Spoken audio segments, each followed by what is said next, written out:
Déclaration de députés by members. The Honourable Member for Vancouver Quadra. Mr. Speaker, small business Order. is the lifeblood of communities across Canada, and all Canadians benefit when we promote local businesses.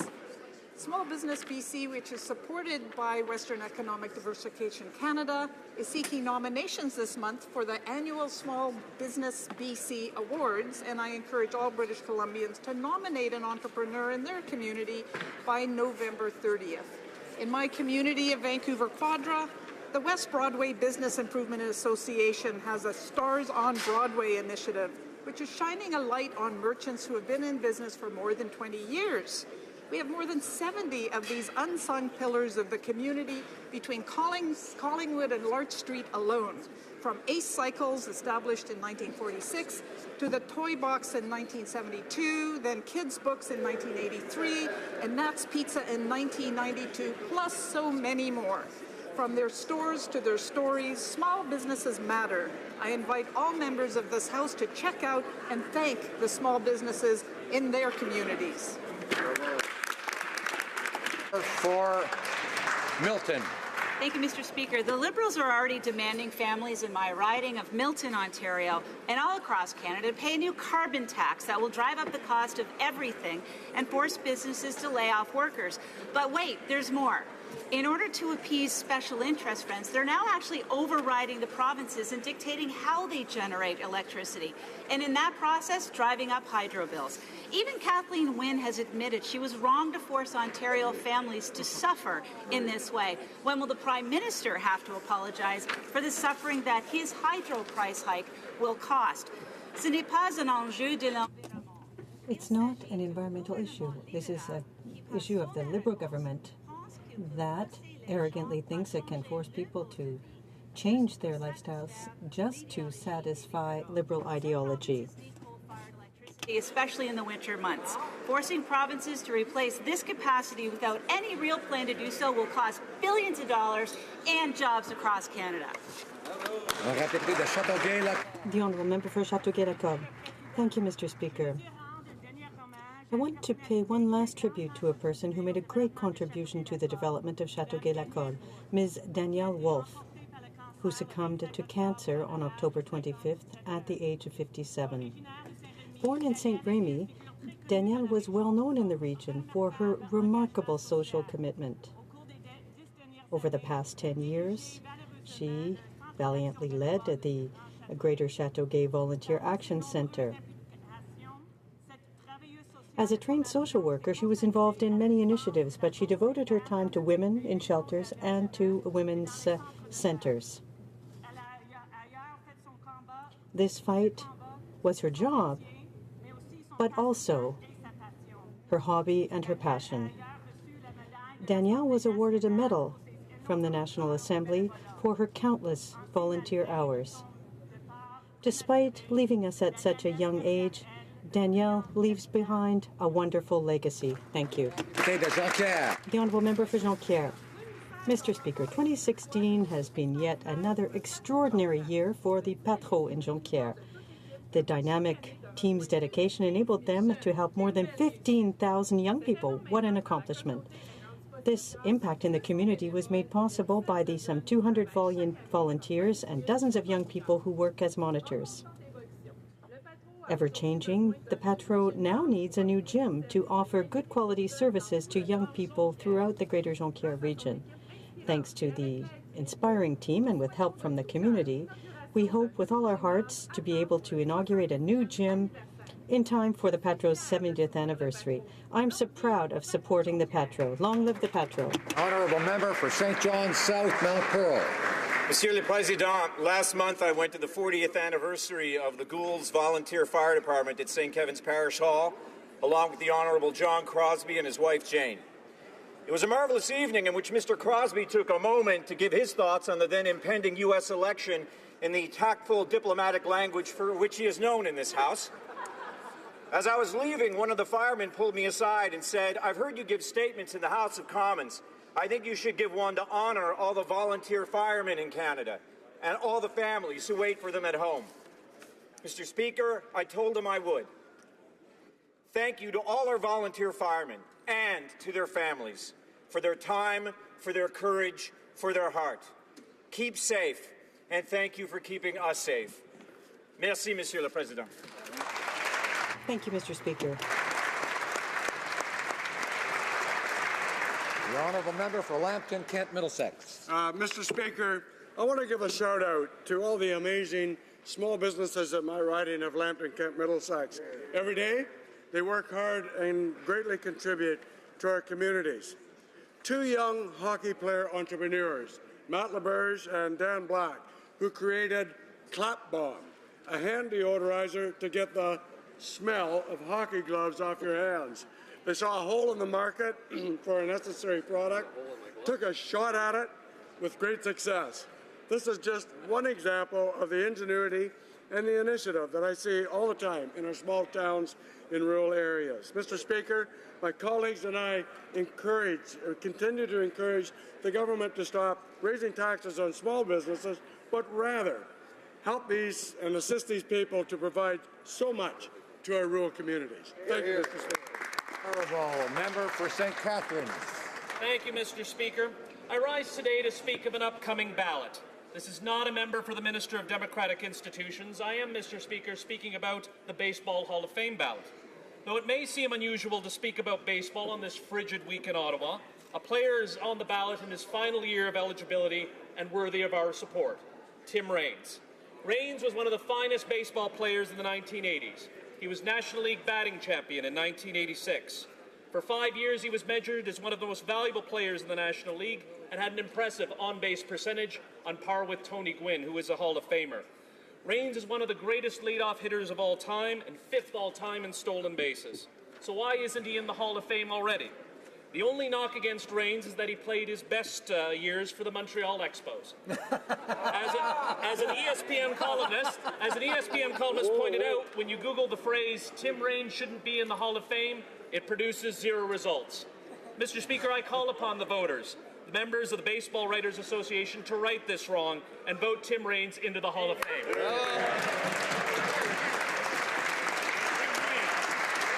The honourable member from Mississauga-Straitsville. Mr. Speaker, this past weekend I hosted the first Mississauga Youth Council meeting. Youth from all across my riding met with me to bring their concerns to my attention and suggest their ideas on how our government can improve and what we need to focus on. I was especially pleased the mature manner in which they discussed mental health and how comfortable they were sharing their pressures with me. Speaking with my young constituents was informative. The ideas of young Canadians are crucial, as they will inherit the decisions we make today.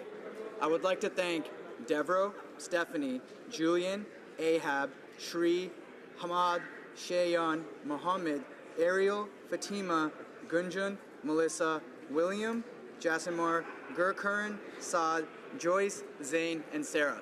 Thank you. The member for Langley Aldergrove. For 1.3 million Canadians of Ukrainian descent, and I'm honored to be one of them, I encourage everyone to stand with Ukrainians to remember another horrific genocide in the last century known as Holodomor. On November the 26th, we remember millions of Ukrainian men, women, and children who were killed by starvation from 1932 to 33. This atrocity was perpetrated by the brutal Stalin regime. Stalin had all the food in eastern Ukraine confiscated. 10 million died by starvation. We're blessed to live in Canada, a country that values human rights, democracy, and the rule of law. It's our responsibility to remember what happened during Holodomor and to recommit ourselves to defend human rights and the dignity of every person. We stand with Ukrainians by sharing their grief and sharing their hope. Vichnaya Pamyat. The honourable member for York Southwestern. Monsieur le Président, Mr. Speaker. the Assembly has proclaimed 2015 to 2024 as the International Decade for People of African Descent. Le terme de cette décennie sont The themes for this decade are recognition, justice, and development. Each theme establishes a list of objectives that each country must meet. We can meet these objectives by reintroducing the Canadian Anti-Racism Action Plan to address direct and systemic racism against African Canadians. The third largest visible minority. Many disproportionately live in poverty and are overrepresented in correctional institutions. We must take action together, and this decade provides us that opportunity. I urge our government to exercise its leadership to ensure the objectives of the decade are achieved. We must stay true to our core Canadian values and continue to remove barriers to full opportunity and equality for all Canadians. Merci. The honourable member for Pitt Meadows, Maple Ridge. Mr. Speaker, it is with great sorrow and gratitude that I rise today to honour the life of one of my constituents, Lieutenant Dennis Tabokers, who passed away while fishing, one of his great passions. Mr. Speaker, we often hear about great people in this House, and he was one of the best. Lieutenant Tabokers dedicated his life to protecting others by serving as a firefighter with the Maple Ridge Fire Department. In 2010, his daughter was in kidney failure, and without hesitation, he donated one of his kidneys to young Grace. Just hours after his death, he demonstrated his selflessness yet again when he saved the lives of 10 people by donating his remaining kidney, along with his liver, lungs, eyes, and other tissues. Even in death, Mr. Speaker, Lieutenant Dennis Tabokers is a true hero. To his wife, Melissa, and 2 beloved children, Grace and Caleb, I offer my sincerest condolences and want you to know that our community, and indeed the nation, is behind you. Thank you.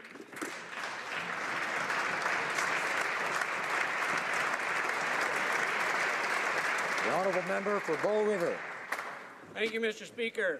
The Domestic Violence Intervention Team, known as DIVIT, has worked to bring a unique approach to tackling domestic violence in the City of Brooks and the County of Newell. They agreed that it was time to stop working in silos. Cantera Safe House, Victim Services, and the local RCMP detachment formed a partnership which became DIVIT. This partnership provides an immediate response to domestic violence incidents and works with victims to create individualized service plans which assist all affected to obtain services available in their community. We offer our gratitude to the incredible work of Shauna Bell from Cantera Safe House, Sergeant McNulty from the Brooks RCMP, and many others who've helped make this incredible team become a reality. The unique program has received awards at the provincial level. This is helping drop the number of domestic violence calls, making our community safer for families and children. Thanks to the whole DIVIT team. The honourable member for Fredericton. The riding I represent is proudly home to 5th Canadian Division Support Base Gagetown, where this week over 1,000 members of the Canadian Army will conclude the pivotal combat training exercise Common Ground 2. La base qui abrite le centre The base, which launches the Canadian Combat Training Centre, employs 5,500 CF members as well as 1,100 civilians. The Gagetown base is the 3rd largest employer in the province, injecting more than $600 million per year into New Brunswick economy. The base is integral to prosperity in our region, from the jobs it creates and economic impact it has on local business, to the tremendous community involvement of veterans groups and the women and men who serve in uniform, for whom we respect, support, and recognize for their contributions to peace and security in Canada and around the world. Merci beaucoup. Honorable député d'Algoma, Manitoulin-Kapuskasing. Monsieur le Président, le 25 septembre, Mr. Speaker, November 25th is the International Day for the Elimination of Violence Against Women and marks the beginning of the 16 days of activism against gender-based violence. Gender-based violence in their lifetime. C'est tout simplement inacceptable. This is simply unacceptable. 20 years after committing to the UN to promote the protection of women and girls, Canada still does not have a national action plan. Without this national plan of action, rates of violence against women have remained largely unchanged since we made this commitment. It's now time for MPs to work together to create an expanded strategy to end violence against women. It's time for a well-funded network for women's domestic violence shelters that will include shelters for First Nations, Métis, and Inuit women. It's time for action on a national plan that includes addressing issues in the education, policing, and justice systems. All key services, because all action can help. Member for Caribou, Prince George. Mr. Speaker, I'm so proud today to rise to recognize two exceptional constituents who are visiting Ottawa this week. Dr. Nadine Caron and her daughter, Alia. Dr. Nadine Caron is the first female First Nations surgeon in Canada and the first one to attend medical school in this country. Since graduating, she's worked tirelessly as a surgeon, a doctor, a mentor, and an advocate. I had the opportunity to have dinner with Dr. Caron and Alia this week and to hear about the incredible work she's doing in the health sciences field. While maintaining an office and a practice in Prince George, Dr. Caron also teaches at the University of Northern British Columbia, the University of British Columbia, and Johns Hopkins University. Dr. Caron is spearheading a Northern Biobank with the goal of building a greater knowledge of and building better health care for rural, Indigenous, and marginalized populations. And Alia. She is bilingual en français and in grade 5, who I think one day could be sitting in the Prime Minister's seat. Dr. Caron and Alia, it truly was a pleasure to spend time with you this week. Thank you for all you do. Thank you for inspiring us all and for giving back to our community.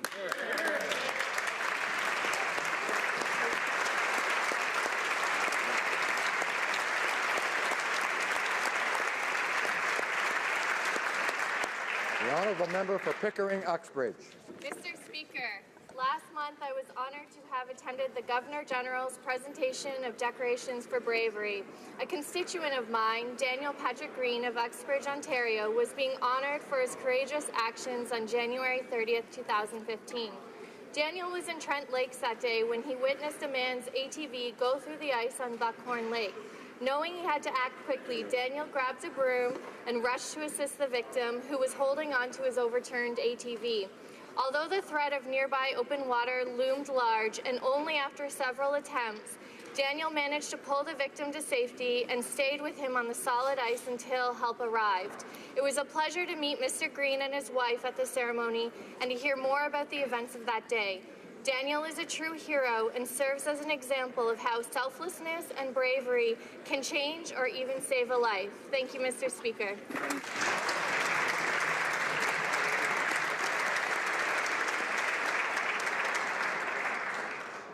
Oral questions, questions orales, the honourable leader of the opposition.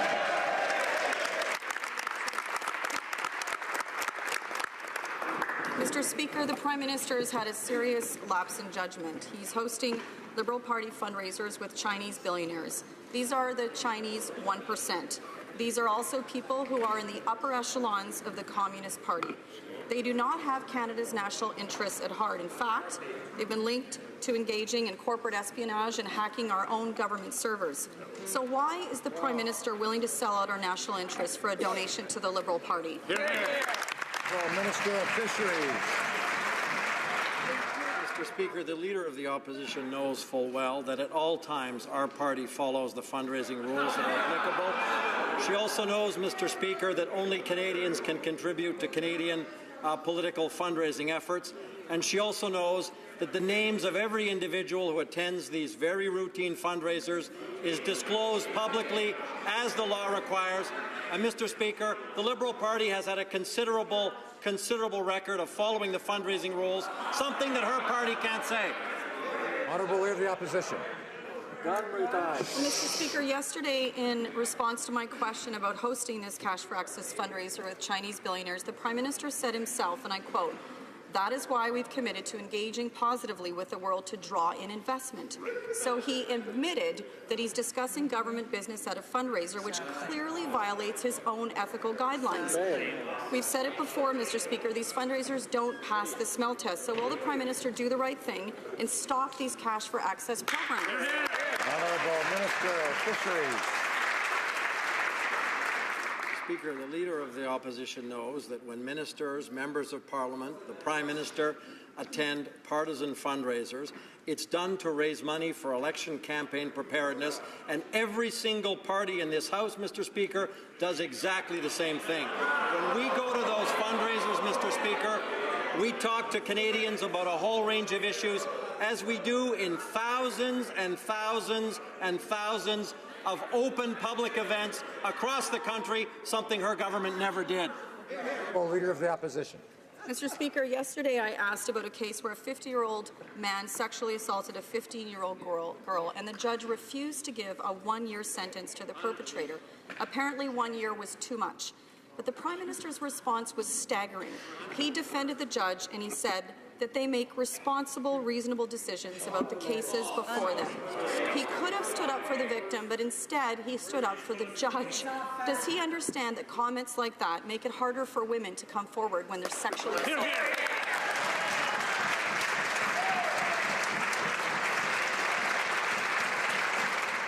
Honourable Minister of Justice. Thank you, Mr. Speaker, and I appreciate the opportunity to answer this question again. Child sexual assault is incredibly serious, and our government will take every step that we can in order to protect children, and in part doing a broad review of the criminal justice system to ensure that we look at it broadly, sentencing reform, including mandatory minimum penalties, to ensure that we provide the necessary discretion to judges, to ensure that we have foremost in our mind public safety, as well as ensuring that we're compliant with the Constitution of the country. Well, Leader of the Opposition. Mr. Speaker, earlier this week, an Ontario judge cancelled a mandatory minimum sentence of 1 year for a 50-year-old man who sexually assaulted a 15-year-old girl. The judge said that the sentence was too strong in his opinion, and the Prime Minister defended the judge yesterday. The Prime Minister has cancelled a number of mandatory minimums. Will he also abolish them for sexual assault crimes? Minister of Justice.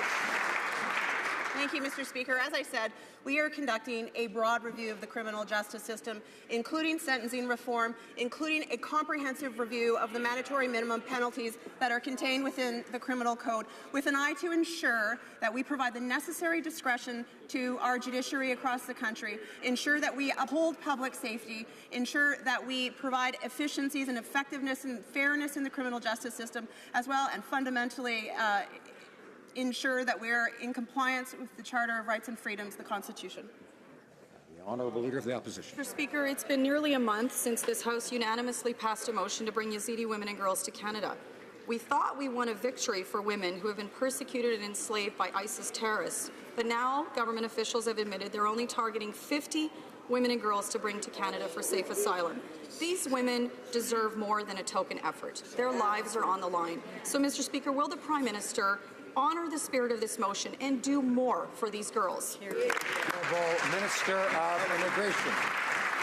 Mr. Speaker, that number has nothing to do with our plans. Most important are events in the region, and our government has committed $1.6 billion to humanitarian capacity building and military efforts in the region. But we will certainly honour our commitment, and my department is working very hard to devise a plan to bring in those who have suffered from the atrocity of Daesh, both Yazidis and others, into this country within the time period prescribed by Parliament. Honourable Member for Outremont. Mr. Speaker, cash for access fundraising leads to conflicts of interest. Every government must do everything it can to avoid conflicts of interest, and that's even more important with this government, whether it be the selling off of public infrastructure to private interests or the single sourcing of fighter jets to Boeing. What will the federal government do to ensure that they're not making decisions based on who gave money to the Liberal Party? Minister of Fisheries. Mr. Speaker, my colleague opposite knows very well that the complete disclosure of all of the donations that are received by every political party and stringent limits with respect to the maximum personal donations that can be made ensure that there is no conflict of interest. And Mr. Speaker, when on this side of the House we follow all of the fundraising rules, and the Chief Electoral Officer himself had said that Canada's political financing laws are the most advanced, constrained and transparent in the world, we agree with the Chief Electoral Officer, and we're happy to follow those rules.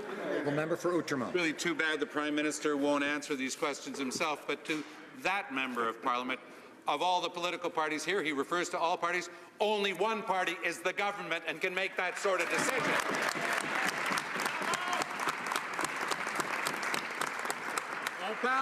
We're talking here about $1 million donated to the Trudeau Foundation after an exclusive supper with the Prime Minister. Why are the Liberals not respecting their own rules? And I hope that their answer isn't going to be, once again, that we have the strictest rules in the country. The Honourable Minister of Fisheries. No, Mr. Speaker, much better than that.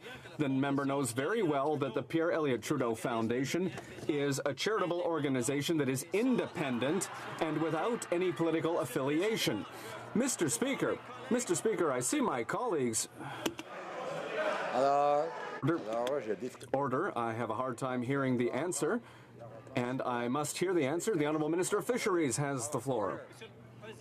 Mr. Speaker, our colleagues find it's funny that the foundation is independent. Well, maybe they should ask the question to Chuck Strahl, a former member of this House who sits on the board of directors. Or maybe Megan Leslie, a former NDP member who sits on the board of directors of the Pierre Elliott Trudeau Foundation.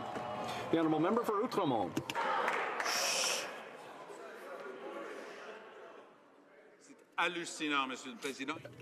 Ridiculous, Mr. Speaker. They don't understand anything. Promises. The government seems to be preparing to table the approval of Kinder Morgan. The Prime Minister was crystal clear during the campaign that if the Liberals formed government, the review would have to be, quote, redone. Our question is simple. What does the government have to say to British Columbians who voted Liberal and now feel completely betrayed because they're about to approve Kinder Morgan? Honourable Minister of Natural Resources. Mr. Speaker, we announced in January a new set of interim principles that would govern those projects that were currently under review. As part of those principles, there was extensive consultation. In fact, there was a ministerial panel that worked up and down the coast. And as a matter of fact, on the website, Mr. Speaker, there were more than 35,000 people who expressed themselves. That seems to me to be a much better process than the one we inherited from the previous government. Honourable Member for Outremont. Principles are interim, Mr. Speaker. During the election campaign, the Prime Minister promised to end Stephen Harper's approach to energy project development. But now that he's in power, the Prime Minister isn't just using Stephen Harper's approach. Well, he's also using the exact same process to approve pipeline projects. The question that I have for the Minister of the Environment is, does she seriously believe that ecosystems are better protected if the exact same approach or approval is given by the Liberals than by the Conservatives? Is that her point of view? Honourable Minister of the Environment. Thank you, Mr. Speaker.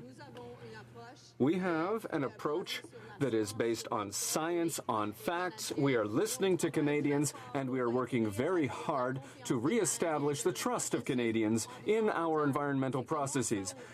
That's how we do things, and that's how we're going to take our decisions. Thank you, Mr. Speaker. The Honourable Member for Lac-Saint-Jean. Mr. Speaker, important files are piling up on the Prime Minister's desk. And it's regrettable but not surprising. He doesn't seem to be too hurried to deal with these issues for the benefit of all Canadians. Mr. Speaker, do all Canadians have to pay $1 million to the Pierre Elliott Trudeau Foundation to get the ear of this Prime Minister?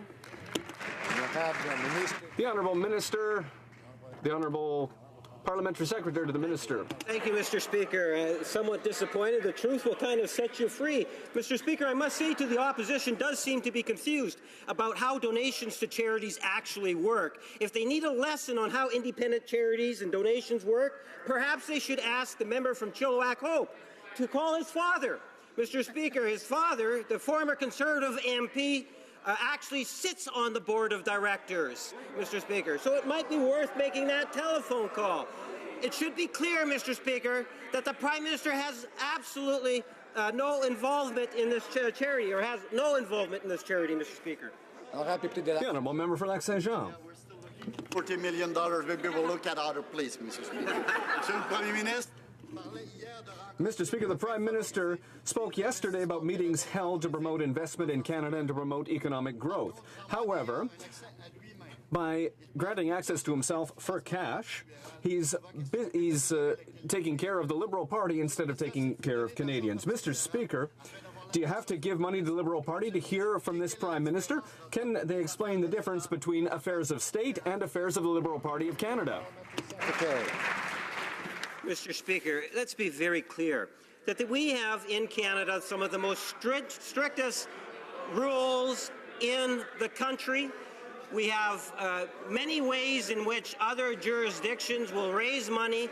Let's be very clear that there has been no laws broken. And if there have been no laws broken, there is no conflict of interest that has been broken, Mr. Speaker. No matter how often the Conservatives and the NDP repeat it, the bottom line is there is no conflict of interest. It's as simple as that. Order. The honourable member for Red Deer Lacombe. Well, Mr. Speaker, if that was the case, why did they vote against letting the Conflict of Interest Commissioner take a look at this in the first place? The Prime Minister continues to stand in his place and defend his unethical and shady behaviour. The Prime Minister's open and accountable government document spells out, in his words, his rules, his promise. Yet the Prime Minister himself hosted a Cash for Access event with Chinese billionaires. Two of those billionaires then made a $1 million donation to the Trudeau Foundation a week later. Now, we're not talking about fundraising laws. So why did the Prime Minister break his word, break his rules, and break his promise? Here, here. The Parliamentary Secretary. Mr. Speaker, we're very proud of the fact that these are Canadians that we're really talking about here, Mr. Speaker, Canadian donors.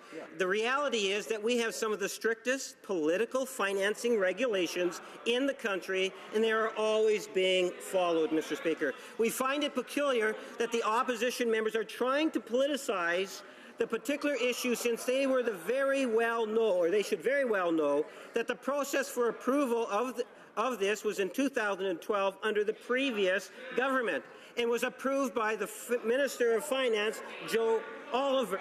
The honourable member for Red Deer Lacombe. So it's clear, Mr. Speaker, that the government members don't understand the question that's actually being asked. Here, here. This isn't about following the rules. The Liberals don't have a problem following the rules. They have an ethical problem following their own rules that the Prime Minister has set out for himself. He set the bar here for his government's ethical behaviour. We're not talking about the election financing laws. We're talking about the bar that was set here. He has failed miserably to come close to even meeting that standard. This is about his rules, it's about his word, it's about his promise to this House and to Canadians. Here, here. So when will the Prime Minister put a stop to these shady shenanigans?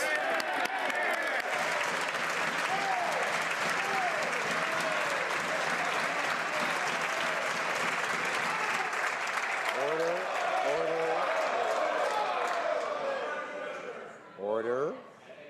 The Honourable Parliamentary Secretary. Mr. Speaker, I'm glad the member recognized that we are indeed following the rules and the laws of this land. And that is something in which we are doing. And when you are following the laws, Mr. Speaker, there cannot be a conflict of interest. The Conservatives know that because we are following the same rules that the Conservatives had in place when they were in government, Mr. Speaker. We have a Prime Minister that is accessible to all Canadians, as is this Cabinet, as are the members of the Liberal caucus, and there is no cost for that, Mr. Speaker. We are, in fact, following the rules. Honourable Opposition House Leader. Let's cut to the chase here, Mr. Speaker. The Liberals' own open and accountable government guidelines are a charade. They have become a joke. The Prime Minister never intended to follow them, and frankly, his ministers might as well just rip them up. That being said, I have one question. Is there anyone on that side of the House that has a problem with the Prime Minister selling access and influence to billionaire communist donors for the favors that they want? Anybody?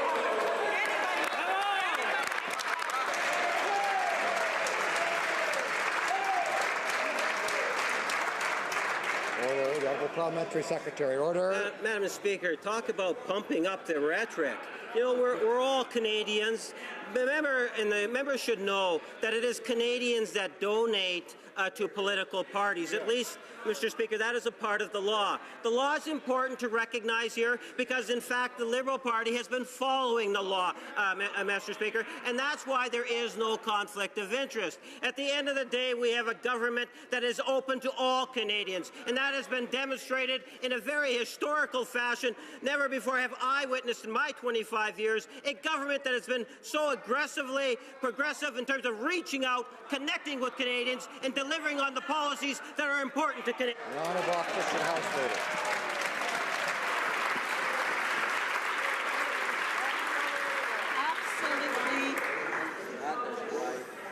The Honourable Opposition House Leader. Absolutely ridiculous. Mr. Speaker, the Prime Minister's own guidelines say there should be no preferential access to government or appearance of preferential access because individuals have made financial contributions. Well, so much for that, Mr. Speaker. The Prime Minister can't keep himself from giving donations. The Honourable Opposition House Leader knows that we don't use props in here, and tearing up of papers, certainly using a prop. So I ask the Honourable Opposition Leader to finish her question. Mr. Speaker, I will gladly tape it back up, and maybe the Prime Minister will follow his own ethical code. Selling influence to billionaire Chinese communists, how can Canadians trust any of his ethical standards? Minister of Fisheries. Mr. Speaker, the member obviously is on a fishing trip. What she's trying to do is stitch together a whole series of things which, when taken together, have absolutely no basis in reality. One thing I can tell her, Mr. Speaker, is instead of ripping up an artificial piece of paper, one thing we didn't do is leave fundraising events in leg irons in a sheriff's van, or like Peter Panashaway, resign in disgrace for not following the fundraising rules.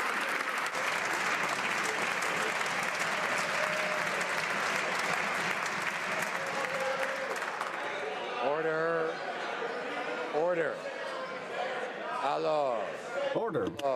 Order. It definitely is Wednesday. Members are excited. The Honourable Member for Rimouski, Nejet, Témiscouata-Lebesque. Order. Mr. Speaker, when he's not calling his opponents stupid, the Parliamentary Secretary to the Prime Minister sometimes shows good common sense. On Twitter, he conceded that sometimes doing things more quickly costs more. Well, bravo. That's exactly the problem that we're denouncing. We want to see public investments in infrastructure as promised, and not a privatization of income through tolls and user fees. The Liberals, will they abandon this bank to privatize our infrastructure, or will they keep listening to their little buddies from Bay Street and Wall Street? Honourable Minister of Infrastructure and Communities. Speaker, we put forward an agenda to invest more than $180 billion in public infrastructure from coast to coast to coast. And only 8% of that infrastructure will be delivered through the bank. And the role of the bank is to build more infrastructure for Canadian communities, not less infrastructure. And vast majority of the communities, municipalities, and provinces are supportive of that plan, and we're proud to deliver in partnership with them. Perfect. Thank you, Mr. Speaker. Honourable Member for North Island, Powell River. Yesterday, the minister asked what the NDP would do to invest in infrastructure. Well, I'm happy to tell him. What we would do is invest public dollars for public infrastructure. This is what the Liberals promised during the campaign, but now they're moving full speed ahead with privatization. We've seen how privatization and P3s cost taxpayers millions, yet this liberal infrastructure bank is a P3 system on steroids. Why are the Liberals so intent on a system that will cost more while imposing tolls and user fees on Canadians? The Honourable Minister of Infrastructure. Mr. Speaker, if the member opposite and her party supports public dollars for public infrastructure, they will support our budget, because that's exactly what we're doing. We're investing $180 billion of public money into public infrastructure to help communities build public transit, to build more affordable housing, to build recreational and cultural facilities, as well as invest into green infrastructure to reduce the impact of greenhouse gas emissions and to make our communities more resilient and sustainable. Thank you, Mr. Speaker. Honourable member for Selkirk Interlake Eastman. Well, Mr. Speaker, the Liberals' decision to sole source the Super Hornet is very dangerous and is another broken promise. It's dangerous for taxpayers since there was no price announced yesterday. It's dangerous to Canadian jobs since all F-18s are made in Missouri. And it's dangerous to our Air Force, who will now be flying obsolete fighter jets. Do the Liberals even have a clue how much a Super Hornet is going to cost Canadian taxpayers and how many jobs are going to be lost in Canada's aerospace industry? Good question. Honourable Minister of Public Services and Procurement. Mr. Speaker, what I am very pleased about is our announcement yesterday for an open and transparent competition that will ensure that our men and women in uniform get the equipment they need to do the jobs expected of them. Mr. Speaker, we are going to make sure that we have a robust, transparent competition that will ensure that Canadians will get jobs from coast to coast to coast as a result of our determination to do what's right for the men and women in our military. Yes. Honourable member for Charlebourg-Saint Charles. Mr. Speaker, yesterday the Liberals announced that they were going to take billions of dollars from Canadians to cover the Prime Minister's behind. The decision to buy an interim plane doesn't make any sense. According to the RCAF, the current fleet of CF-18s will be operational until 2025. That gives them the time to have a procurement process that starts now. But the government's going to buy 18 Super Hornets as an interim fleet. These planes cost $335 million each to fill a hole that doesn't exist. How much is this useless acquisition going to cost Canadians? How much? Mr. Speaker, the previous government decided to risk manage the capability gap.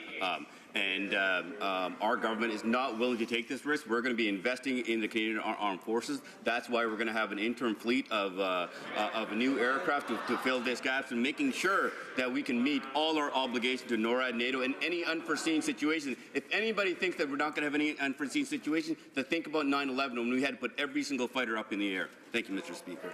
Honourable member for Selkirk Interlake Eastman. Well, Mr. Speaker, they're buying a bunch of flying white elephants. The Prime Minister is risking Canadian jobs, taxpayers' money, and the well-being of our pilots. The former head of procurement of National Defence, Alan Williams, said, "You don't tell a company you intend on buying their product and then trying to negotiate a price." Mr. Speaker, that's like me walking into a car dealership telling the salesman that I'll buy a car in the showroom and then try to sit down and negotiate a price. Everybody knows that this is ridiculous, and the Liberals have bungled this file completely. Will the Prime Minister reverse this irresponsible decision and immediately launch a fair competition? Honourable Minister of Public Services and Procurement. Mr. Speaker, there's an obligation on this government to make sure that the men and women have the equipment they need to do the job expected of them. That's exactly what we're doing because of the capability gap that this government over there did not take care of. We are taking care of that so that we can make sure that they are not in harm's way and that we can fulfill our obligations. In the meantime, we are having an open and transparent competition just like we committed to do, and we are taking care of our men and women in uniform. Right, I have to remind honourable members for Selkirk, Interlake Eastman and Abbotsford that once the question is asked, we need to hear the answer, and so they should not be talking. Honourable member for Beauport, Limoilou. Mr. Speaker, in recent years, our participation in the Joint Strike Fighter program has injected over $1 billion in Canada's economy and created and maintained thousands of jobs across Canada. Yesterday, the Premier of Manitoba, Mr. Pallister, expressed his fears about the acquisition of the Super Hornet because these planes are built almost exclusively in the United States, Mr. Speaker. Is that this government's leadership to create jobs outside the country? Mr. Speaker, can the Minister of Public Services please confirm that that's what she's doing? Has she forgotten her mandate? Economic development. Mr. Speaker, our #1 priority is to create good quality jobs in Canada. And through this initiative, we're going to use the Industrial Technological Benefit Initiative to maximize opportunities for Canadian businesses. This will, of course, help Manitoba. This will help Manitoba, Quebec, Ontario, Atlantic Canada, British Columbia. From coast to coast to coast, we will see a very strong and vibrant aerospace and defense sector, which contributes over 235,000 jobs and $31 billion of economic activity. That's what we're proud of. We're going to continue to invest in that sector and create good quality jobs. Honourable member for Hamilton Mountain. Mr. Speaker, 10 times I stood in this House last week and asked if the government would fix their flaw CPP legislation, Bill C-26. 10 times I received non-answers. Today I'll be introducing my amendment at committee to fix this Liberal flaw that will have serious consequences on the well-being of Canadian women and the people living with disabilities. I have a very simple question for the minister. Will he fix the flaw in this bill by supporting my amendment? Yes or no? Honourable Minister of Finance. Mr. Speaker, I can tell this House that we were very pleased to enhance the Canada Pension Plan.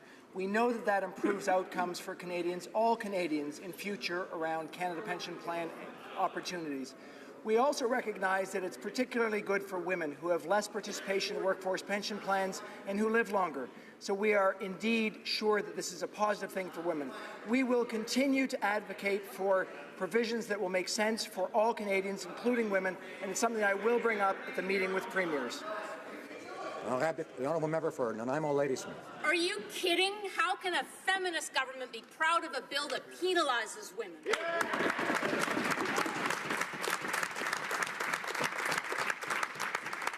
Yesterday, Alberta MLA Sandra Jansen rose in the legislature to read out some of the hateful and misogynistic comments she had received after joining the NDP. We need to ask ourselves why women in politics are targeted with sexually violent language when men are not. Will this government stand with Sandra Jansen, denounce sexist language in our politics, and work with us to remove misogyny from this House? Honourable Minister for the Status of Women. Thank you, Mr. Speaker, and I share the members' disgust at the misogyny that women in politics, in fact, in public spheres, receive every single day in the cyber world, but in the real world as well. And that is why we're working so hard to make sure that we have a comprehensive federal strategy that will address the violence that women are receiving, whether it's in the cyber world, whether it's in the real world, whether it's in their personal life. And I am very proud of this work, and I look forward to working with the member opposite to make sure that we achieve our goal. Thank you. Honourable member.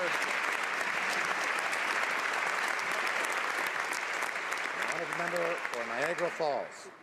Thank you, Mr. Speaker. The Prime Minister has instructed the Justice Minister to gut the laws that punish criminals and protect victims of crime. These are the laws that the previous Conservative government supported. First, the victim surcharge got chopped, and now mandatory jail times are under threat. Why is it that the Liberals have a problem with a 50-year-old man molesting a 15-year-old girl not being subject to mandatory imprisonment? What's their problem with that? Let's hear it. Minister of Justice. Thank you, Mr. Speaker. I'm happy to speak to this again.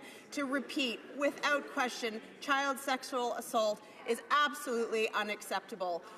What the Prime Minister has instructed me to do is to do a comprehensive review of the criminal justice system, including sentencing reform. That includes a comprehensive review of mandatory minimum penalties. It's evident over the last number of years that mandatory minimum penalties are being challenged by the courts. The necessary discretion for judges needs to be in place. We are going to move forward with this comprehensive review and fundamentally ensure that the protection of the rights of Canadians are imbued in the sentencing reforms that we undertake. I'm afraid I made an error. The honourable member for Hamilton East, Stony Creek. Speaker, as a former mayor, I know that virtually all of my colleagues, including my successor in Hamilton, were enthusiastic about our platform to support communities, local communities, by investing in infrastructure projects. These projects will not only strengthen our local economies, but will also improve the quality of life for Canadians. With many of my colleagues meeting today with representatives and stakeholders, could the Minister of Infrastructure and Communities tell this House how our government is supporting our municipalities? Excellent question. Minister.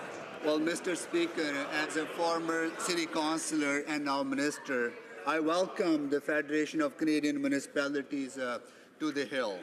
Our government is delivering on our $180 billion 12-year infrastructure plan in partnership with our municipalities, provinces, and territories. We will continue to listen to and work with rural and urban municipalities and the FCM to ensure that our plan benefits all Canadians from coast to coast to coast. Thank you, Mr. Speaker. Honourable Member for St. Albert, Edmonton. Mr. Speaker, yesterday the Prime Minister, a self-described feminist, defended the disturbing decision of an Ontario judge to throw out a mandatory sentence for sexual interference involving a 15-year-old girl. Does the Minister of Justice support the position of a Prime Minister, or is she finally prepared to stand up for victims and assure Canadians that the government will not roll back mandatory sentences for child sexual predators? Yes or no?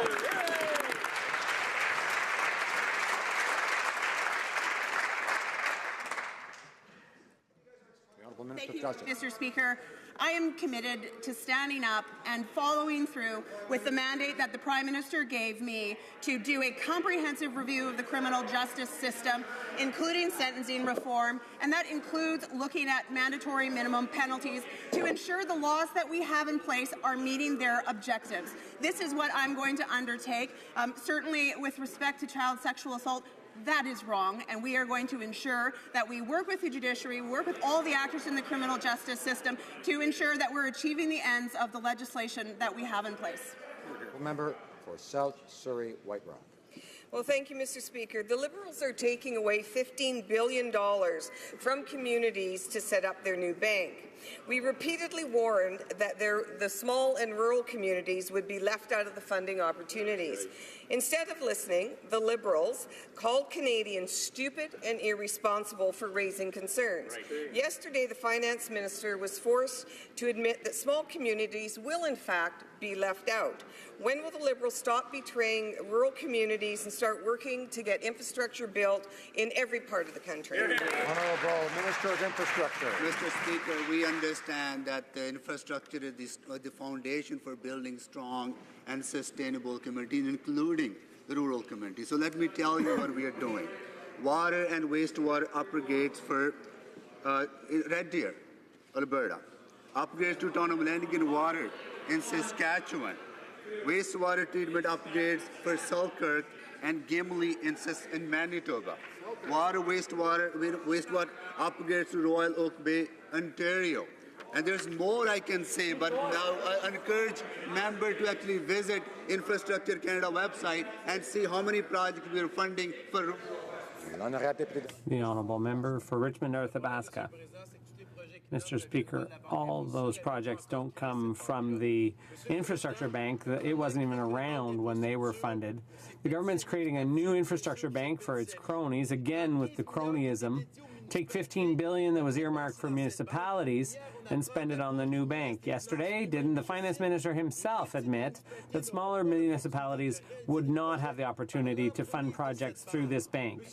Mr. Speaker, can the Minister of Infrastructure explain to Canadians why he has been denying this for a month now? The Honourable Minister.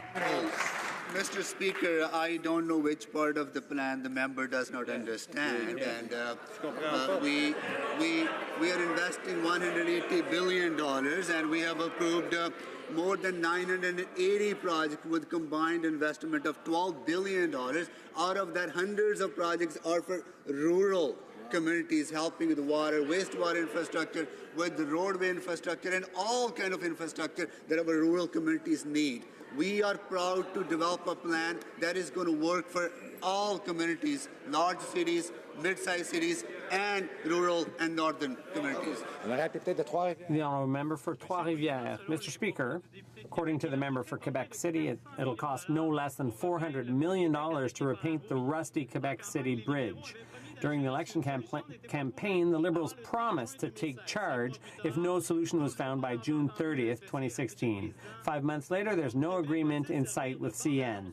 Is the bridge going to serve as a billboard for projects funded by the Infrastructure Bank, thereby sticking the public with the bill through user fees instead of CN? The Honourable Minister. Thank you, Mr. Speaker.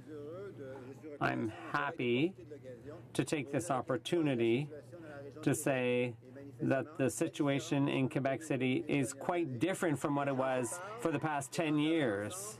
People are talking to one another, they're cooperating, they're sharing information. They're working as a team. People respect one another. They listen to one another.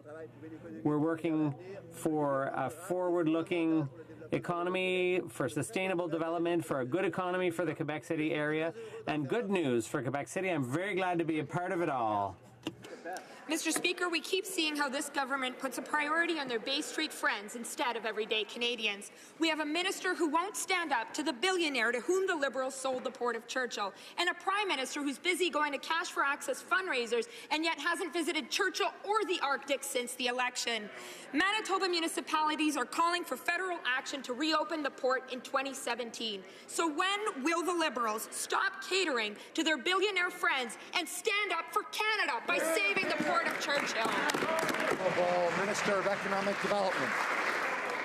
Mr. Speaker, I like the fact that the member opposite has asked this question, but when this issue came to fruition, I reached out to her in her office, and she was very reluctant to get involved. So we took leadership. I had the opportunity to work with my colleagues from Manitoba who showed leadership on this file. That is why we invested $4.6 million in Churchill. That is why I personally went to Churchill and met with the Northern delegation. We're committed to finding a solution there. We're committed to creating jobs, Mr. Speaker, and that funding will help with Arctic research. That funding will help with tourism. That funding will help the community, Mr. Speaker. That's leadership. Honourable Member for Chilliwack HoC. Speaker, that's embarrassing. 100,000 energy workers have lost their jobs since this government took office, and the Liberals are making things worse. The Energy East pipeline is stalled as National Energy Board hearings are on an indefinite hold. The Northern Gateway pipeline is in limbo as the Liberals have refused to respond to a recent court ruling. The Kinder Morgan pipeline decision has been delayed by 6 months due to additional Liberal red tape. Middle-class energy workers are hurting in this country. When will the minister start doing his job, stand up for energy workers, and make sure these job-creating energy projects get built? Honourable Minister of Natural Resources.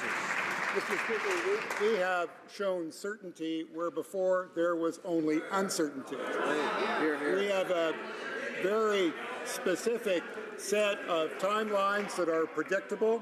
They're predictable to proponents. They're predictable for those who want to offer their opinion on all of these projects. The member has mentioned 4 or 5 projects. What they share is that there is predictability, there is timeline, there is a process, none of which was the case when we took power. Member for Chilliwack HoC.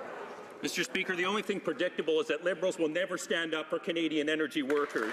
And these pipeline projects are waiting for a green light. If built, they will create tens of thousands of well-paying jobs for Canadians from coast to coast. While middle-class energy workers are hurting, this Liberal government has done nothing to help them. When will the minister start to do his job, stand up for Canadian energy workers, and help get these projects built? Honourable Minister of Natural Resources. Mr. Speaker, I'm going to ask the member one of his favorite questions. How many kilometres of pipeline did his government build to export markets? The answer is 0. And the reason that the answer is 0 is because the people of Canada lost credibility in the process.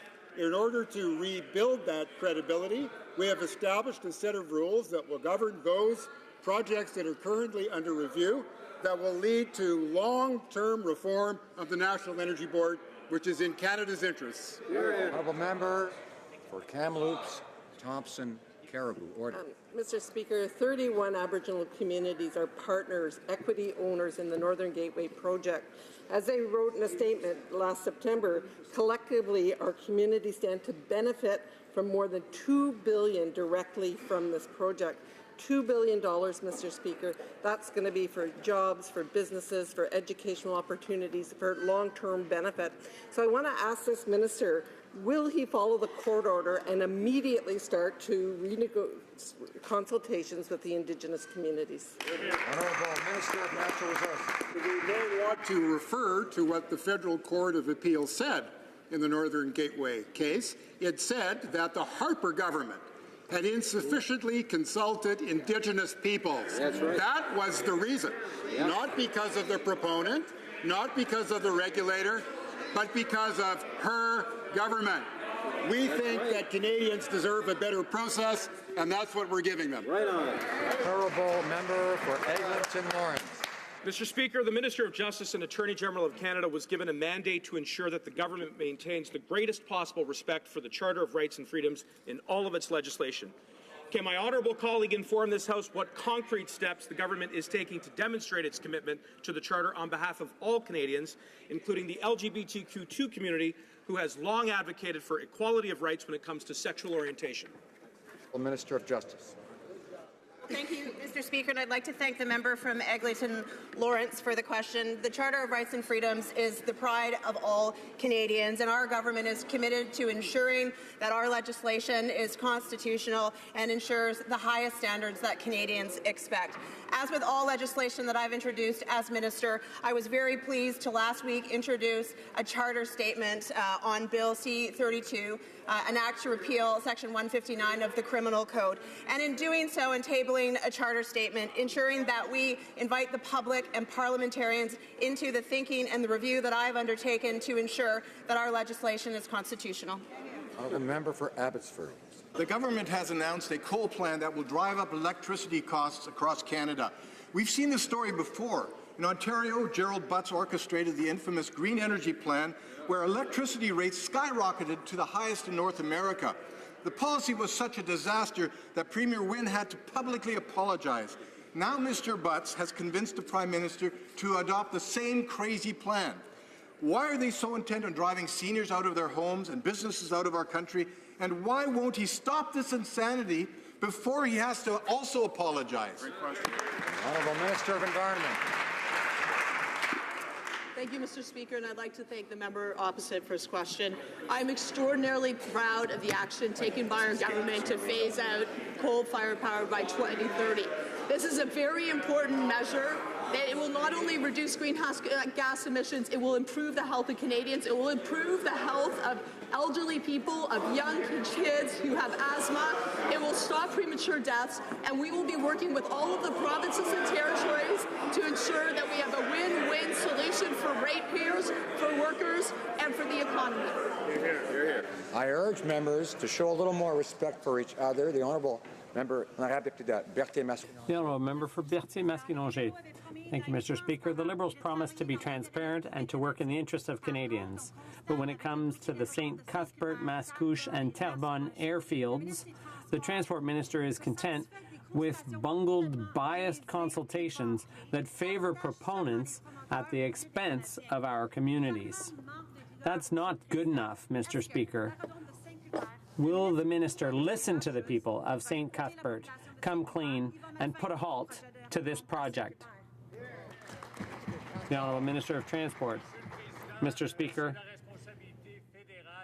it's the federal government's responsibility to study these airport applications. We do it with the public interest at heart and safety, of course. In the cases of St. Cuthbert and Mascouche, I issued an order to force proponents in each case to conduct consultations. That's an important part of the process. I stressed the importance of consultations, and in the case of St. Cuthbert, the decision has not yet been made. Thank you. The Honourable Member for Surrey Centre. As all members in this House, overdose crisis going on in BC and across Canada. Can the Minister update this House on what she is doing to work with our partners in health from across Canada? The Honourable Minister of Health. Mr. Speaker, I thank the member from Surrey Centre for his important question. As the member well knows, we are facing a growing and serious public health crisis in this country as it relates to opioids. We are determined to make sure that we proceed actively on a drug policy that is collaborative, comprehensive, compassionate, and evidence-based. And it's for that reason that last weekend I co-hosted a conference and summit in Ottawa where we brought together people with lived experiences, their families, healthcare professionals, every level of government. We had educators and regulators, and we all worked together on a plan to address this crisis. We will work in partnership to find immediate solutions. The Honourable Member for Lakeland. Mr. Speaker, when the minister says closing the Vegreville Immigration Centre is to, and I quote, ensure tax dollars are spent on quality services, he insults my constituents. In fact, officials praise Vegreville staff, saying it's a model, an innovative office, doing exemplary work and exceeding targets. Claiming the closure is to improve efficiencies is a slap in the face to the hard-working staff there. When will the minister stop attacking my constituents and reverse this edict? Honourable Minister of Immigration. Thank you, Mr. Speaker. We have certainly reached out to the Mayor of Vegreville through my staff. I've offered to have a meeting with the member opposite. But the fact remains that this is a decision driven by the need to produce lower processing times, better service, and a growing immigration service. There will be a net addition of jobs in Alberta, and all those currently working in Vegreville will be able to work in Alberta in the future. Order. This will conclude question period for today.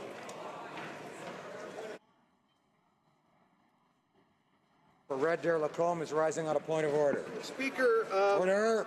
I'd like to read to you from a document in start of my point of order. In this document it says that ministers and parliamentary secretaries must avoid conflict of interest, the appearance of conflict of interest in situations that have the potential to involve conflict of interest, and there should be no preferential access to government or appearance of preferential access accorded to individuals. Order. This sounds like debate. I encourage the member to get to his point of order very quickly. His answer today, the Minister of Fisheries actually referred to this document as artificial, and it's the open and accountable government document. Mr. Speaker, I'd like to seek unanimous consent to table this document in the House. It appears there is no unanimous consent. Tabling of documents.